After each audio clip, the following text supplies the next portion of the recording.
Have you ever sat in that heavy silence at a family dinner? We retell those moments honest, everyday, sometimes controversial. Every story is a mirror. Subscribe, join the conversation, and maybe find a little healing.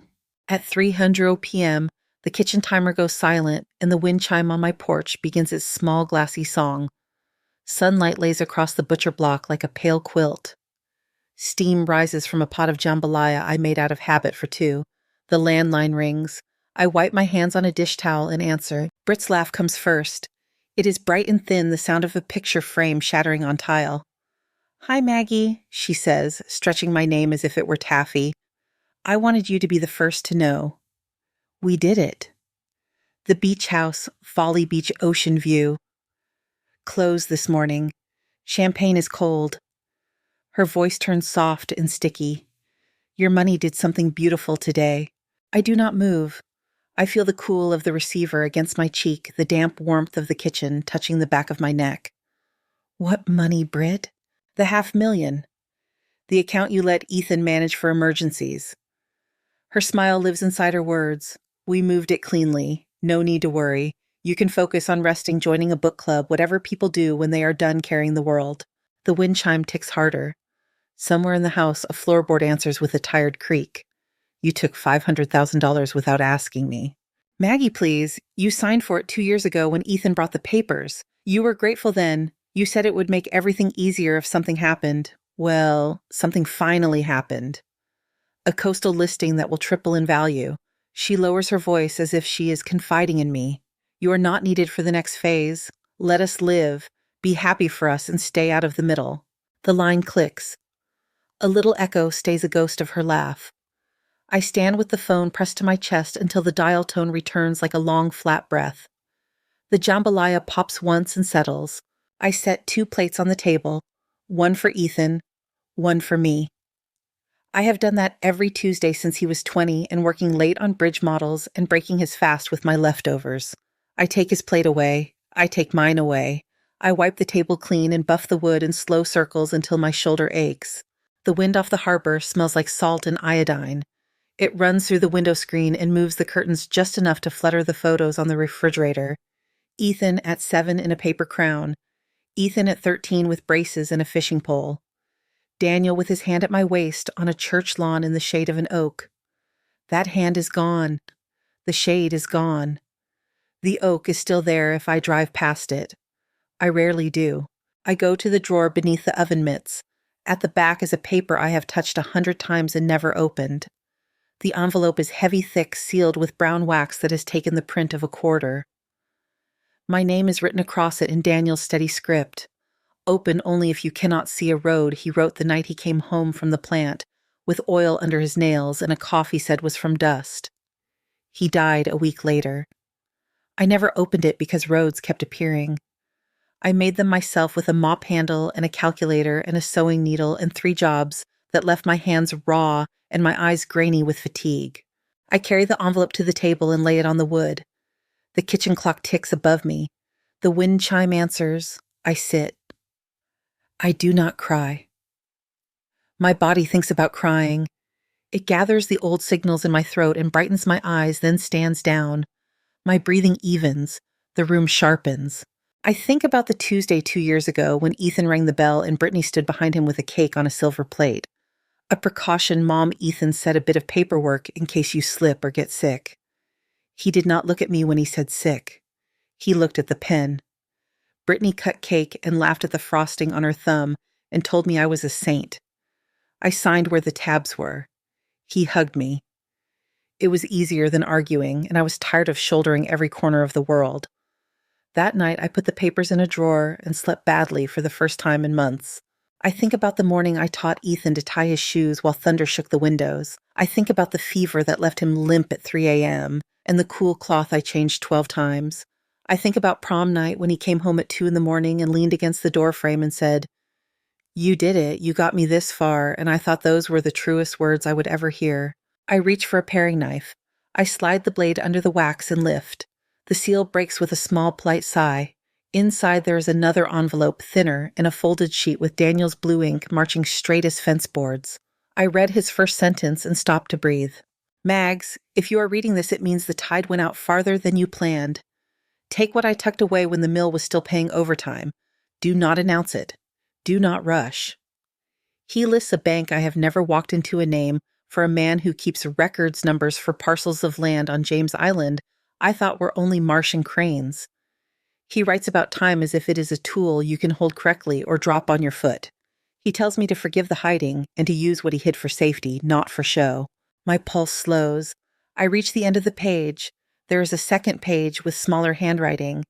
It tells a story I did not know. Daniel bought acreage with a friend whose name I recognize from a funeral program. He left instructions for how to prove what is ours. He wrote a phone number under the words, "call" when the room stops spinning. I fold the pages.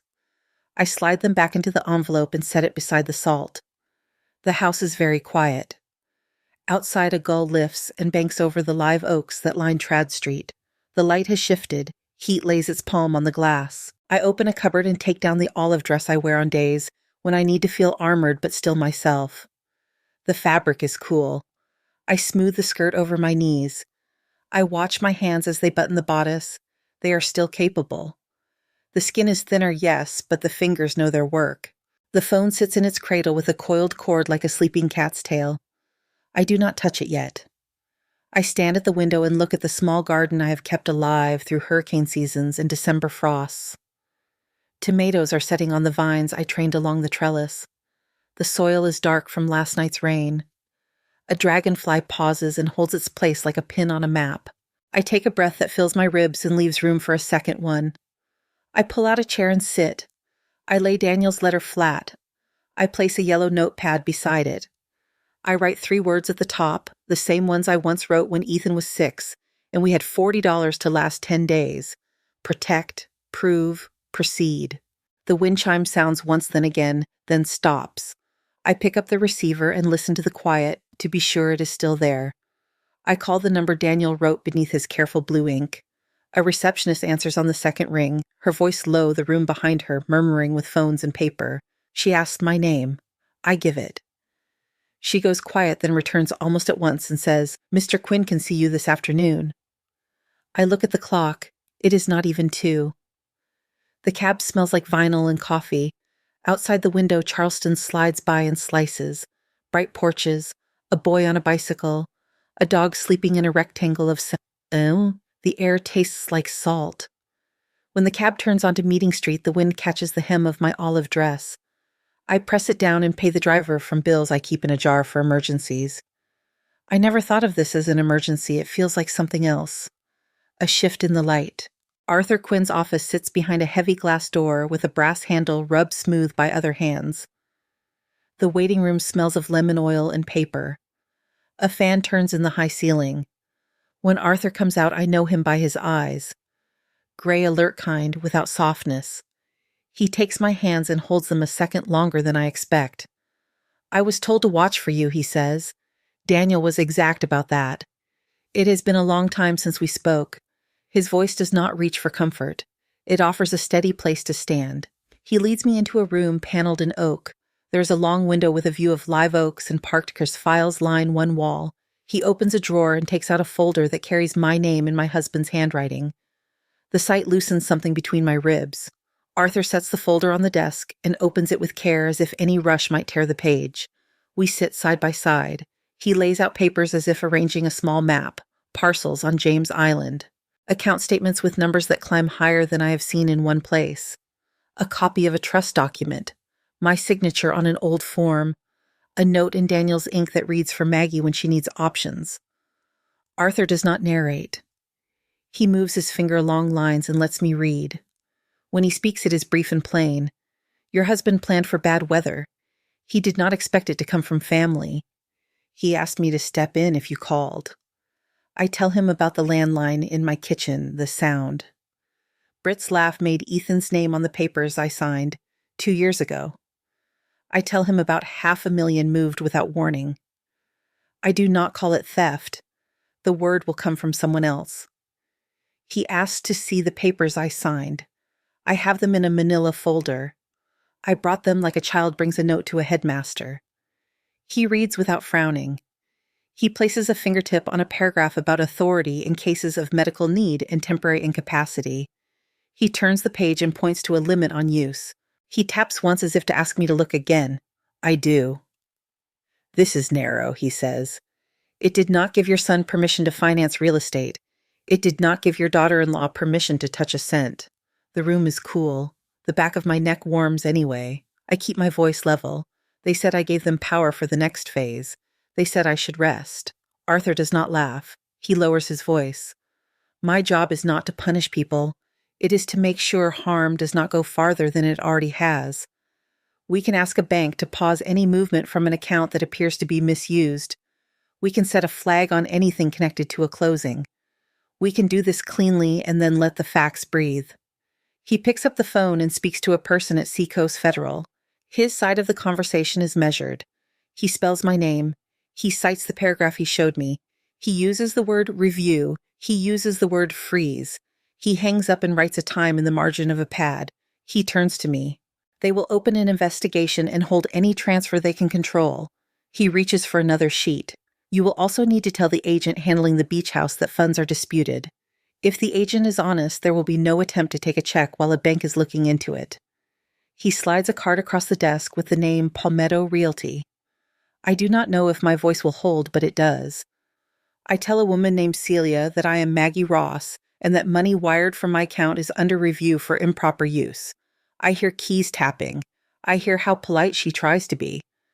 Mrs. Ross, the file shows a scheduled appointment for final funds later this week. She clears her throat.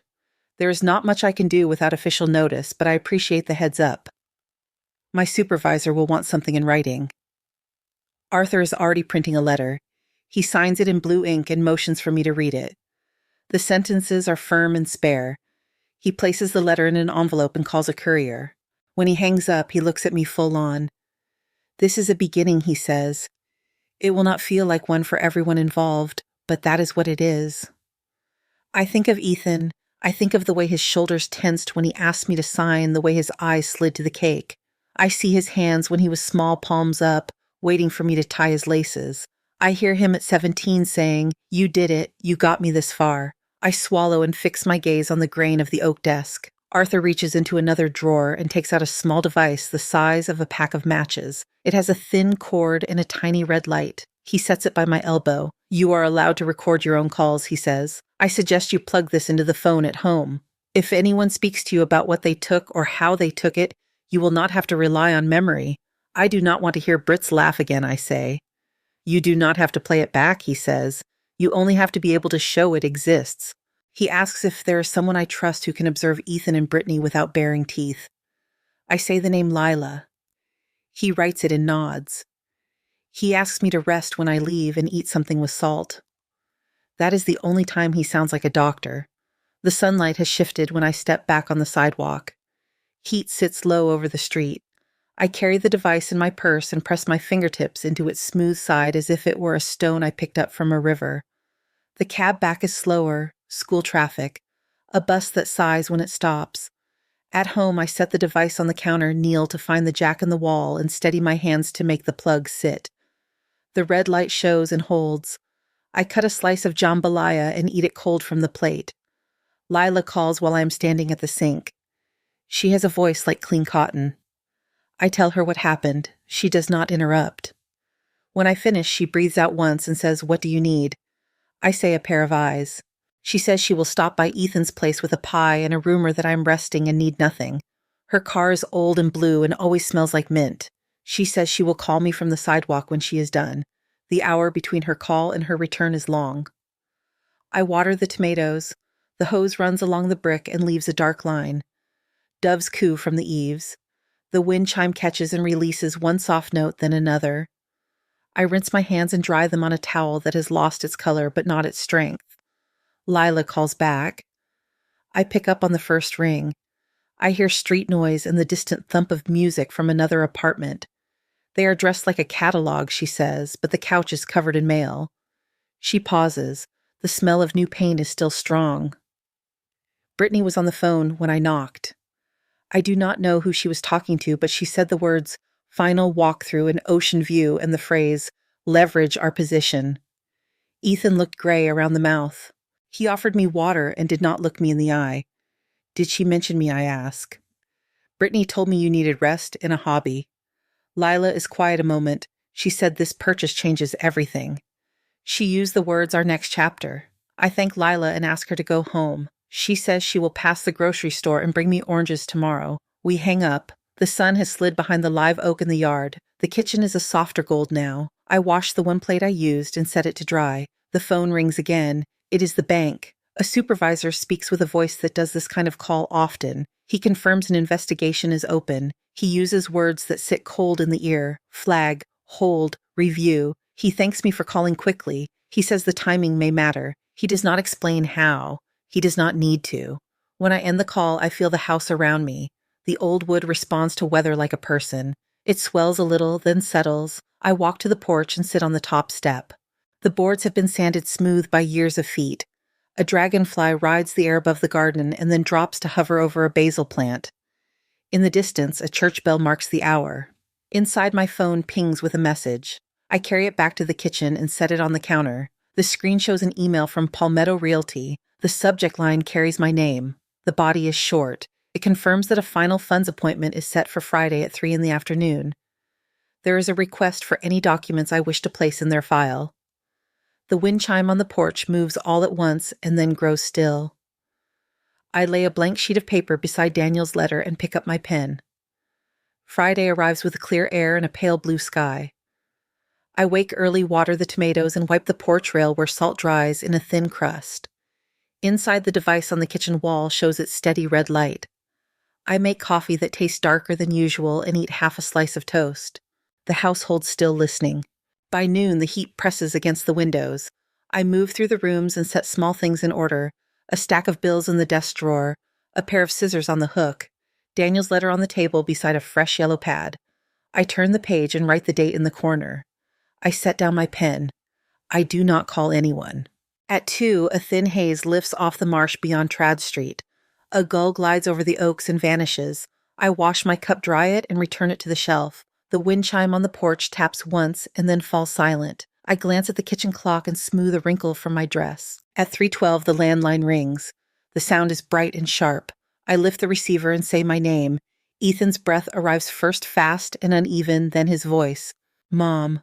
The bank. They said the funds are locked. They use the word freeze. I do not understand any of this. I hear a murmur of air conditioning and the rustle of paper. I hear Brittany somewhere behind him, her heels on tile. He tries to lower his voice. They will not release anything. The agent is waiting. They are saying there is an investigation. What did you do? I look at the red light on the device. It holds. I keep my voice steady. I called my bank, I say. I asked them to review a transfer from an authority that was meant for emergencies. That review is underway. Brittany's voice cuts in. She has taken the phone from him. The words are tight and glossy. You reported us. You told them we used your money. She makes a sound that is almost a laugh and not a laugh at all. We are standing in a bank. We are prepared. You cannot pull this now. I do not raise my voice.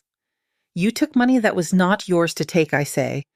The bank will decide what to do with a transfer that does not match the document I signed. She lets out a small breath, the sort that always preceded a decision that would hurt someone else. You signed for access. You told Ethan you trusted him. Do you remember that, or are you rewriting history now? I press the receiver harder to my ear to hear Ethan. He is close and far at once. Britt, he says. His voice is low. Do not. The line crackles. A supervisor must be speaking to them because I hear neutral words through their phone. Policy. Review. Return to the desk.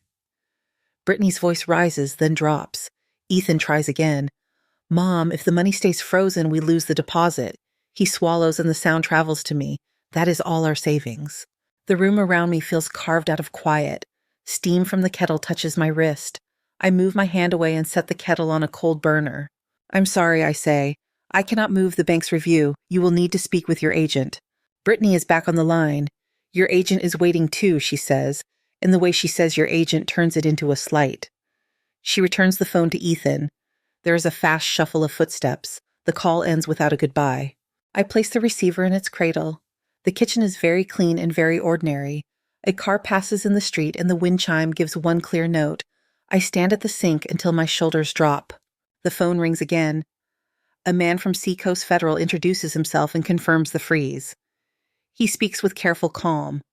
He tells me they have flagged the account associated with the disbursement and will not clear funds without further review. He thanks me for providing documents when asked. He says they will be in touch if they require more. After he hangs up, I pour a small glass of water and drink every sip. I set the glass in the basin and hear the doorbell. Arthur stands on the porch with his jacket over one arm. A courier envelope rests in his hand. He steps inside and sets it on the table. Palmetto has what they need, he says. The agent will not take certified funds while the bank is looking. He adjusts his glasses and studies my face. The call at 3 will have produced statements. Keep your recorder on. I nod toward the device. The red light continues its small patient work. Arthur sits for a moment, not to talk, only to anchor the room. His presence is a weight that does not press down. When he rises, he leaves the envelope and asks if I will eat something with salt. I tell him I will. He touches the back of the chair. The front door closes with a soft seal. I slice a tomato from the garden and shake salt into my palm. The tomato is warm and bright. I eat slowly and rinse the cutting board when I am done. The clock ticks toward 4. The house breathes. The next call is from a man who names himself and the firm where he works. The tone is smooth and quick. He says he represents Ethan Ross and Brittany Hale regarding a financial dispute. He asks if I'm comfortable speaking without counsel. I say that I will not discuss documents without my attorney present. He asks for Arthur's number. I give it. He asks if I understand the seriousness of interfering with an adult child's access to funds. He uses the phrase elder manipulation. Each phrase leaves a small cold spot in the air. I repeat Arthur's number. The man thanks me for my time and says he will be in touch with my attorney.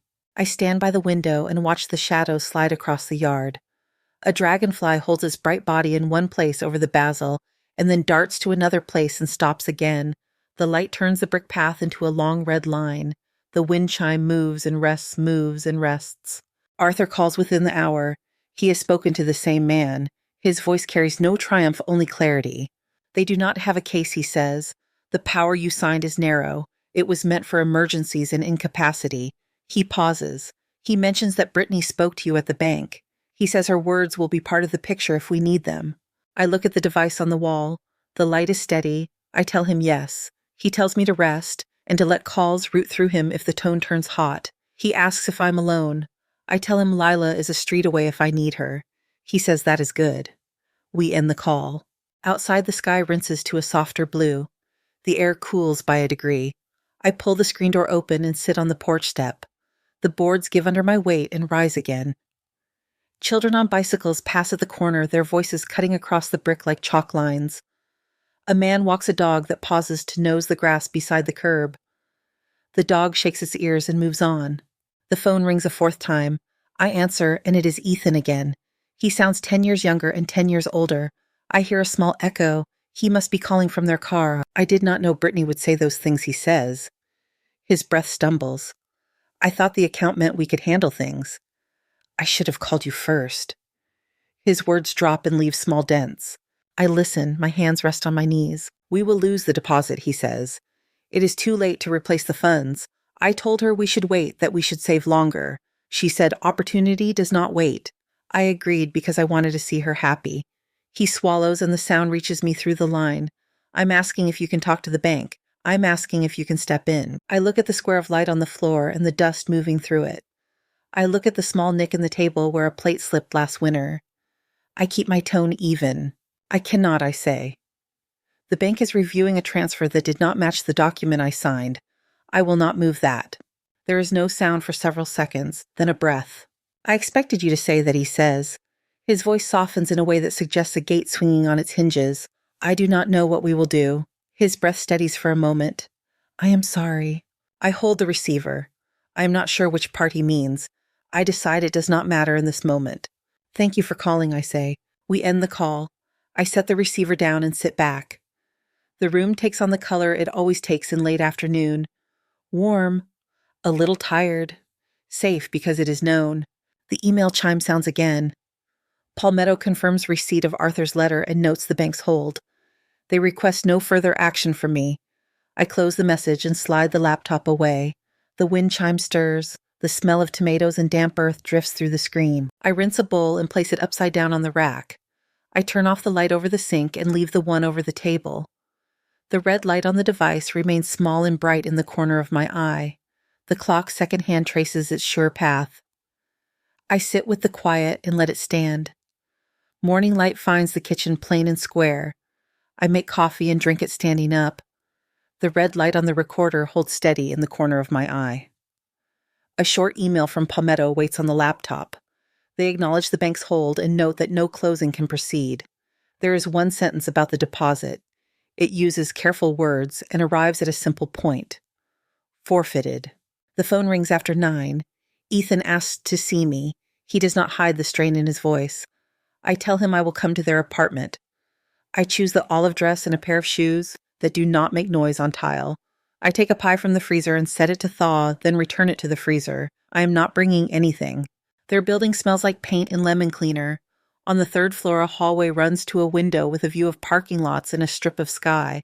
When Ethan opens the door, he steps back with a look I have not seen since he was a boy who thought he had broken something too dear to fix. The living room tries to look successful. A wide couch in pale gray, magazine stacks, a glossy black table without a scratch. The surface holds 3 envelopes from the bank, a realty brochure with a picture of sand and a stack of unpaid bills. Brittany sits at the edge of the couch with her hands folded so tight the knuckles shine. Her eyes are rimmed in red. When she lifts her chin, it is not defiance. It is practice. Sit, Ethan says. He pulls a chair from the dining nook and places it where I can see both of them. He does not sit until I do. We lost the deposit, he says. His voice is calm and flat, the way a person speaks when the words have been rehearsed to keep the breath even. My supervisor heard about the bank's review and asked me to stay home until it resolves. No pay until then. He looks at his hands. Brittany rubs her thumb across the side of her index finger until the skin grows pink. She works at a boutique that sells dresses that smell like perfume and starch. The owner has concerns, she says. Reputation matters to her clientele. I look at a box in the corner. It is open and holds 3 framed photos, a scented candle, and a set of monogrammed towels. The towels still wear their paper band. Ethan tries to smile. We started packing when we thought we were moving. His mouth loses the shape of the smile before it takes. He clears his throat. Mom, I am not giving you a speech. I am telling you the room we built in our heads no longer has a door. Brittany draws a breath. She looks at me without the bright gloss she usually applies to her words. I spent the morning on the phone, she says. Her voice is small and true. I said things to you earlier this week that do not look good on paper. She glances toward the kitchen where their landline sits on the counter. I was recorded, wasn't I? Her eyes flick to the shelf where a clock ticks with slow certainty. I do not answer that. She lowers her gaze and nods as if the answer has arrived without my help. I lean forward and put my hands on my knees. The fabric of my dress is smooth under my palms. The room smells like coffee that has been left on a hot plate and a lilac candle someone blew out in a hurry. Come to my house, I say. The words land in the space between us without frill. Not as guests, as people who need a place to work from. I keep my gaze level. You can sleep in Ethan's old room. You can eat what I cook. You can leave the windows open and listen to wind through the live oak. In exchange, you will follow my rules and you will work. Any work you can get. You will handle your debts yourself. You will not ask me for money. You will care for the garden scrub, what needs scrubbing, fix what can be fixed. You will be on time for whatever you say you will do. Brittany blinks. Her hands loosen slowly. She looks at Ethan. He looks at the bills. He looks back at me. His mouth opens, then closes. He nods once as if the knot in a rope has been found and tightened. I am an engineer, he says. He speaks it plain not as a rank, but as a fact that might complicate things. Work is work, I say. Your degree is a tool, not a pass. Brittany leans forward. What does that look like, she asks. She wants a shape she can hold in her hands. I give her only what I can hold. It looks like mornings that begin early. It looks like doing the things you think are beneath you and doing them well. It looks like speaking gently in a house where quiet matters. She swallows, her voice grows low. I can try that. Ethan clears his throat once. When do you want us, he asks. Today, I say. If that is possible, bring the minimum. Clothing, good shoes, anything else can wait. Brittany glances at the box with the monogrammed towels. She looks back at me. Her eyes do not ask for permission. They ask for a boundary. I nod toward the box and say, "Not that." She nods and lets out a breath. And we stand. Ethan gathers a duffel and a small suitcase. Brittany opens a drawer and takes out a sweater folded with real care, then adds a single pair of flats to a tote bag. She touches the toe of one shoe with her finger, as if reminding the leather how to behave. We lock the door behind us. In the hallway, the air is cool and blank. The elevator rides down without conversation. The parking lot smells like rain that hasn't fallen. We drive in separate cars. At the light on Broad Street, I watch Ethan glance at me in his rear view and then stare straight ahead like he's trying to remember the route to a place he knows by heart. At home, the wind chime lifts once, then stills. I open the door and let them pass. Ethan stops in the entry and looks at the framed photo of him at 7 in a paper crown. Brittany looks at the kitchen and then at the small garden beyond the screen. She says it is pretty in a way that is not about taste. She says it like a person recognizes a kind of clean. I carry Daniel's letter to the table and set it beside a folder Arthur assembled. I do not sit until they have put their bags on the floor and taken 2 steps closer. I do not raise my voice. Before you think this house is the only thing standing behind me, I say, you need to see the papers your father left. I place my hand on the folder and slide it toward them. The first page shows parcels with numbers. The second shows account statements printed in totaled columns. Arthur's letter rests on top with a line that names a trust. I do not read the numbers aloud. I let them do their own seeing. Ethan's face changes in small ways that a stranger would miss. The skin at the corners of his eyes tightens. His mouth loosens and then firms. Brittany does not speak for a long count. When she does, she says only, "This is a lot." Her voice holds no awe, only the caution of someone who knows weight when she feels it. I nod. I keep my hand on the table. These papers do not change the rules here, I say. They do not open your hands. They do not buy you comfort. You came for a roof and a place to stand. You have that. Do your part and keep the roof where it is. Ethan reaches out and touches a corner of the folder with the back of one finger. He does not draw it closer. He lets it rest. He nods once and steps back. We carry their bags up the narrow stairs. In the room at the end of the hall, the bedspread is simple and clean. The window looks over the garden. The air smells like wood warmed by sun. Brittany sets her tote on the chair and turns once in a slow circle, as if mapping the space. She opens the closet and then closes it. She looks at the little shelf with a ceramic dish I found at a church sale. She touches the rim and leaves it where it is.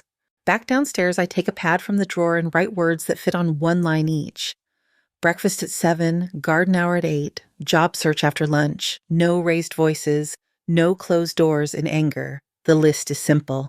I tape it to the side of the fridge where a child might expect drawings to be. Ethan glances at it and gives the smallest smile. Brittany reads it twice and then puts her fingertips against the cool metal as if checking that the tape will hold. I show them the linen closet and the shelf where I keep spare soap. I show them the hook where towels should hang and the basket where shoes should sit. I do not narrate history. I point and let them find the sense of it. Ethan offers to make tea. He moves carefully as if the kettle were a new tool with unfamiliar balance. The water sings as it heats. He sets 3 cups on the counter and opens the tin without a rattle. Brittany watches without correcting him. Her hands stay at her sides.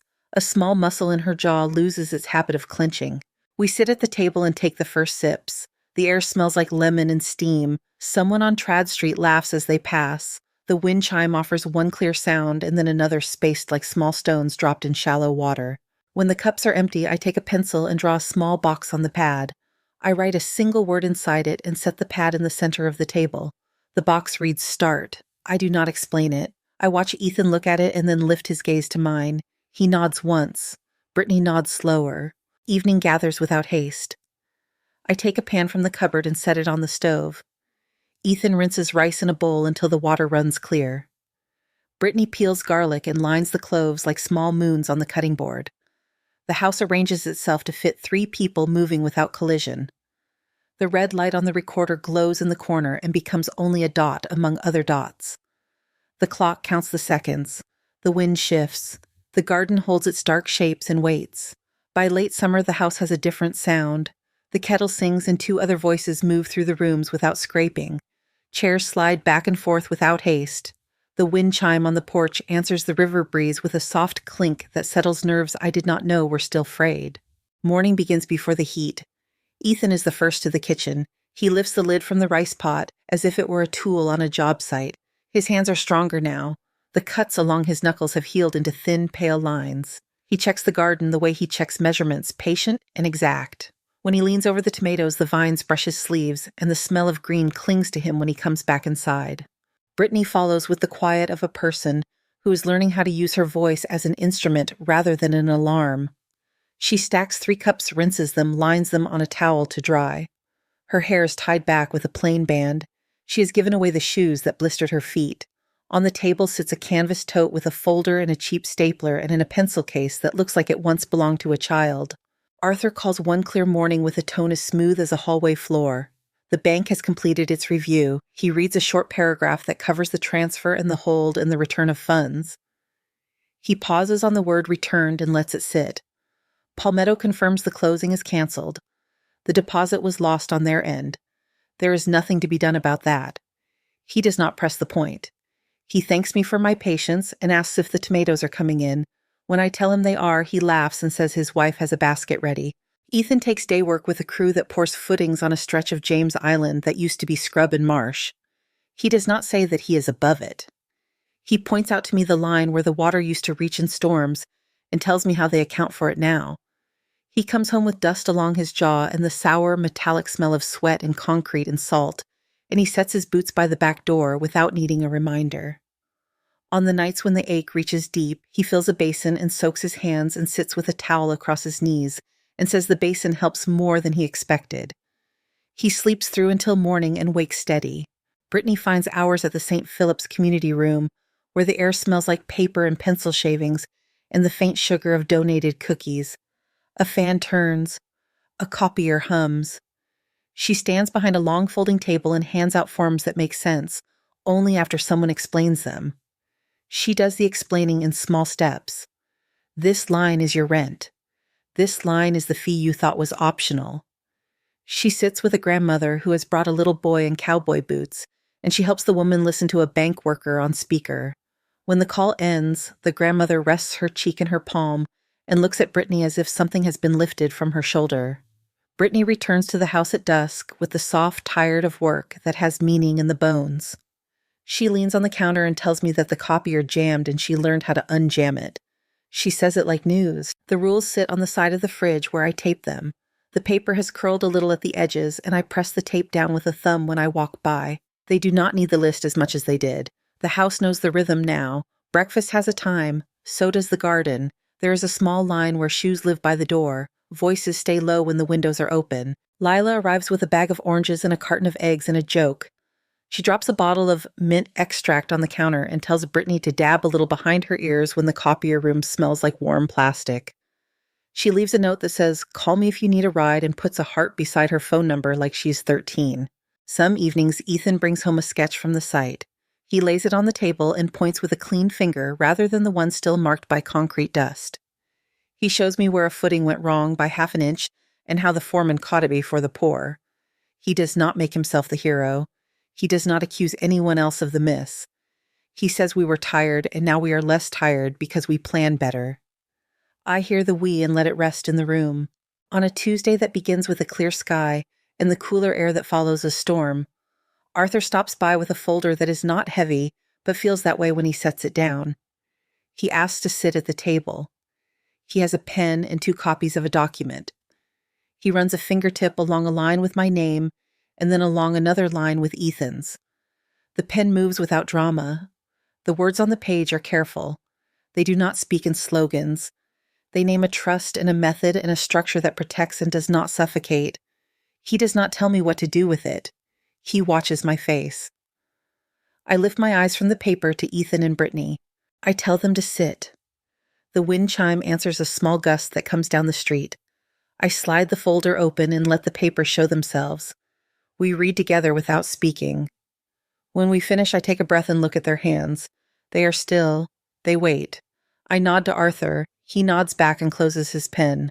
We walk to St. Philip's with a box of copy paper and a jar of pens that only sometimes work. The air inside the community room holds the warm scent of a carpet cleaner and crayons. The fluorescent lights flicker once and then settle. Brittany sets the box under a table and tapes a sheet of paper to the wall. Someone has left a stack of blank forms with lines that bend if you look at them too fast. She aligns the stack and taps their edges square with the straight side of her hand. Ethan spends an hour behind the building, helping a man lift a washer into a small truck. The man has a bandage around his wrist and a mouth that looks like it knows how to smile but does not remember how often. They lift together and do not strain anything. The man thanks him with a short nod that has more truth in it than a speech. Ethan returns inside with a crease of sweat along his collarbone and makes water cups for 3 people waiting in folding chairs. When the day cools, we go home by the long way. The sidewalks on Trad Street are uneven. Live oaks knit the light into patterned shade. The porch boards feel the same underfoot as they did when I first moved into this house. They hold. They do not sag. The garden has ripened. I cut 2 tomatoes and a handful of basil and carry them inside, cupped in my hands like small treasure. Brittany washes the herbs and lays them on a towel. Ethan slices bread and holds the blade flat against the board with care. At 3 p.m, the church down the block lifts its single bell. The sound crosses the roofs and reaches the porch with a roundness that fills the space under your ribs. The wind chime answers one note, then another. I stand very still and listen until the last vibration leaves the air and the house recognizes itself again. The phone on the wall rings. It is the bank with a final letter to collect. I say I will come by in the morning. After I hang up, I take the folder from the table and slide it into the drawer with Daniel's letter. The drawer closes with its familiar wooden whisper. The smell of warm bread and chopped tomatoes reaches the hallway and follows me back to the kitchen. We eat at the table without talk at first. The work of the day has a way of smoothing words down to something light and plain. Later, Ethan tells a short story about a laborer who sings while he ties rebar. Brittany describes the way a shy boy warmed to a counting game and then refused to give up the plastic dinosaur he used as a marker. She did not take it back. She said he could guard it for a week and return it when he was ready. She says he nodded like a person who understands a contract. After dishes, we step onto the porch. The sun hangs low. The neighbor's cat curls under a bush and pretends to be no one's pet. A breeze moves across the street and lifts a dry leaf up and over the steps. It skitters and finds a crack and rests there. The basil darkens as the light goes thin. The wind chime is quiet for a long time. There is one more call that evening. Not a crisis. A request. Brittany picks up on the second ring and walks to the far side of the kitchen to hear better. Her voice is calm and plain. She writes a name in her notebook, then a number, then a time. She thanks the caller and hangs up. She looks at me and then at Ethan and smiles with the corners of her mouth. We sit until the air cools enough to raise our arms. A car turns the corner. Somewhere down the block, a screen door closes. The porch boards hold the 3 of us without complaint. The first stars show. The wind lifts the chime and lets it fall. Inside the house, the clock finds the next minute and the one after. Thank you so much for listening to today's story. If this story resonated with you or made you reflect, I'd love to hear your thoughts, so feel free to share them in the comments below. And don't forget to like, subscribe, and hit the notification bell so you won't miss the next story. I'll see you next time as we continue exploring more journeys and lessons together.